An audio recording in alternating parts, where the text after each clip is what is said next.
श्री स्वामी समर्थ, जय जय स्वामी समर्थ। तुमचे आपल्या चॅनलमध्ये खूप खूप स्वागत आहे। तुम्ही जर एक स्वामी सेवेकरी असाल तर आपल्या चॅनलला नक्की सबस्क्राइब करा। तर आजच्या व्हिडिओमध्ये आपण पाहणार आहोत की चांगली वेळ येण्यापूर्वी कोणते संकेत आपल्याला परमेश्वर देत असतो ते आज आपण पाहणार आहोत। तर परमेश्वर जर आपल्या सोबत काही चांगल्या किंवा वाईट करणार असेल तर त्यापूर्वी आपल्याला काही संकेत मिळत असतात। हे संकेत महत्त्वाचे असतात आणि हे संकेत वारंवार मिळत असतात। आपण या संकेतांना आभास समजून दुर्लक्ष करतो, पण तुम्हाला हे माहित आहे का, जेव्हा आपली चांगली वेळ येत असते तेव्हा परमेश्वर आपल्याला काय संकेत देत असतात। माणसाच्या जीवनात चांगली आणि वाईट वेळ येत असते आणि जात असते। वाईट वेळ येण्यापूर्वी काही अपशकुनाच्या रूपात आपल्याला संकेत मिळत असतात, तर चांगली वेळ येण्यापूर्वी आपल्याला आगमनाचा इशारा आपल्याला मिळत असतो।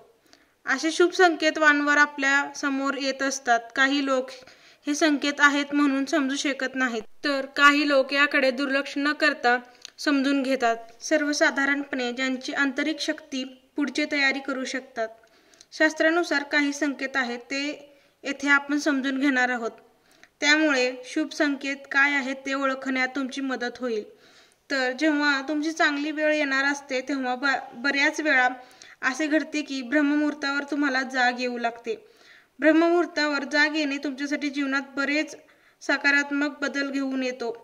कोणत्याही प्रकारच्या कामांसाठी ही फार शुभ वेळ असते। तर वाईट वेळ येण्यापूर्वी जसा अपशकुनाचा भास होऊ लागतो, तुमची कोणतीच कामे होत नसतात, तसेच चांगली वेळ येण्यापूर्वी तुम्हाला बरेच चांगले अनुभव ही येऊ लागतात आणि तुम्ही नेहमी आनंदी राहू लागता आणि तुमचे अडकलेली कामे होऊन लागतात।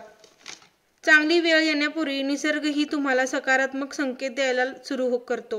तर तुम्हाला आजूबाजूला गाय असेल तर तुम्हाला नेहमी दिसेल किंवा तुमच्या घरी येईल। तुम्हाला पक्ष्यांचा आवाज कानी पडेल किंवा पक्षी तुमच्या घरात घरटे बनवतील।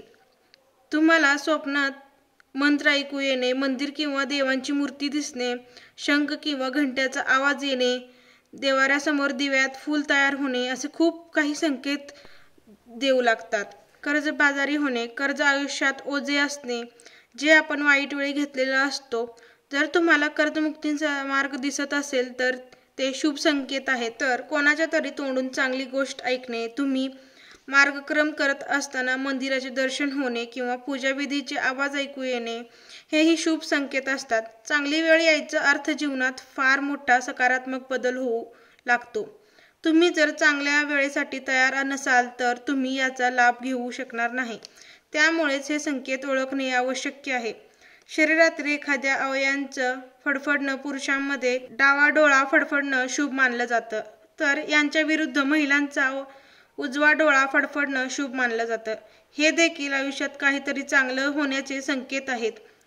आणि घरात लहान बाळ असणं, जर घरातील लहान बाळाला पाहून तुम्हाला आनंद होत असेल, तसेच ते बाळ तुम्हाला काही सकारात्मक गोष्टी सांगत असेल तर ते चांगले संकेत आहेत। तर हे सर्व शुभ संकेत आहेत, हे तुम्हाला ओळखण्यात मदत करतील। ही माहिती तुम्हाला आवडली असेल आणि शुभ संकेत काय आहेत हे ओळखण्यात तुमची मदत करत असेल तर ह्या चॅनलला सबस्क्राइब, लाईक, शेअर आणि कमेंट करायला विसरू नका।